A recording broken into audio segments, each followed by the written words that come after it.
Sicknick's partner, Sandra Garza, said she's appalled, and the video downplayed his death. Brett? Chad Pergram, live on Capitol Hill. Chad, thank you. And to be clear, no one here at Fox News condones any of the violence that happened on January 6th. Yeah, some of you do. You 100% are apologizing for it. You are distracting from it. You are trying to get the people who did it released from prison. You're doing all of these things. Maybe not Bret Baier individually. I think that at this point, he's probably one of the best ones on their network. Not some of the others, perhaps. And look, even if you're talking about what the people on Fox really think, well, then I guess at that point, even Tucker Carlson was calling it the act of a demonic force, a destroyer. So I guess in some ways they don't condone the violence, but when they put on their tie and they turn on the camera, then they're doing a whole bunch of condoning. They condoned 2 nights ago, they condoned last night.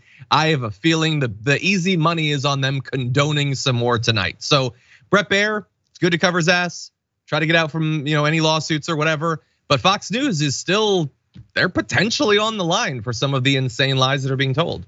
It's odd though, if Bret Baier makes the disclaimer, hey no one here at Fox News condones the violence on January 6th.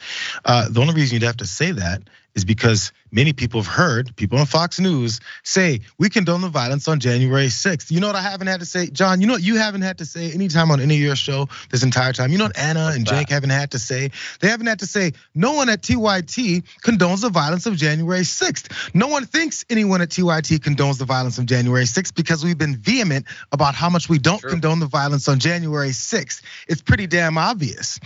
So if you have to say it, it means that someone heard it said at some point on your network, probably countless times, maybe a few hours later after you finish your broadcast, Brett. So I get it. You can say I never condoned it. You can say maybe what's my man's name? The one that they also got mad at as well. He's an old school guy there as well. He's been there forever. How Shep Smith or no, he was in some of the backdoor. No, Wallace was part of it, but all these guys.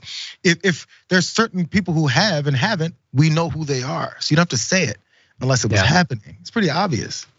Yeah. You can sort of reveal the hot water you're in by acknowledging the things that other people don't have to acknowledge. This stuff. That's a great point. But bear in mind, like this is all done. Look, partially, I'm sure Tucker Carlson, it's enough for him that this, distracts his base, which he sees as a bunch of uncultured rubes, from what's really going on. It makes him look pure or whatever, and he needs that defense since so much of what he really thinks about Donald Trump and the Republican base and all of that has now become so clear.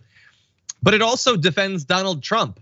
This increases the chance that he becomes the nominee, that he gets into a position to once again lose the popular vote, probably lose the 2024 election, and then we all get to roll the dice on Insurrection 2, DC Boogaloo. In all the worst ways, by the way, with how that word has been changed over the last few years. And he's watching. He bleated, great job by Tucker Carlson tonight. The unselect committee. It's one of the dumbest things he keeps saying. Unselect committee of political hacks and thugs has been totally discredited. They knowingly refused to show the capital V videos that mattered. They should be tried for fraud and treason, and those imprisoned and being persecuted should be exonerated and released now. Yes, so again, we're not gonna play a game that January 6th was anything other than what we already know it is. But I love the idea that like, even if you accept Tucker's argument, which is that, well, there were some people who weren't trying to beat people to death with their bare hands. Trump is saying the ones who were should be released. Not there were a few hooligans, let's not cast a wide net. Let the hooligans go is what Trump says. What do you think? And these aren't new videos. This is the same videos, but they're just putting their spin on it. And maybe some of the stuff they've shown is footage of something else to try and spin it in a different way. This is the same stuff, you guys. They're just saying, so what you're seeing in front of you is actually not the case. That fire that you see that was burned right outside the Capitol building was not actually a fire. That broken window, as you saw, as people jumped through, was broken by some alien force that shot through that Marjorie Taylor Greene has been talking to us about. Like, bro, this isn't new stuff. It's just cartoonish lies that you know your audience is stupid enough to listen to. That's all that this 100%. Is. Were you talking about Peter Navarro? That was one person's theory. His damn name. He's been there forever. Okay, well, we'll find it. Yeah, it's all BS. And by the way, one of the funny things of Tucker showing this stuff now is, for possibly the first time in his show, he did show some of the footage showing the violence, showing them breaking down the windows and all that stuff that he protected his viewers from having to reckon with. I mean, he then goes on to lie about all sorts of different things, like they're giving tours outside of the speaker's office. Yeah, they also went in the speaker's office. You recall that? So, I love a good tour. Can we tour Fox News? Can we tour Tucker's office? Can we take selfies outside of Tucker's office? Is that something that he's saying is acceptable? Can you show up there with TYT flags, waving them, and go, come out, Tucker, come out, Tucker. We've got the gallows waiting for you, Tucker. We just want a tour.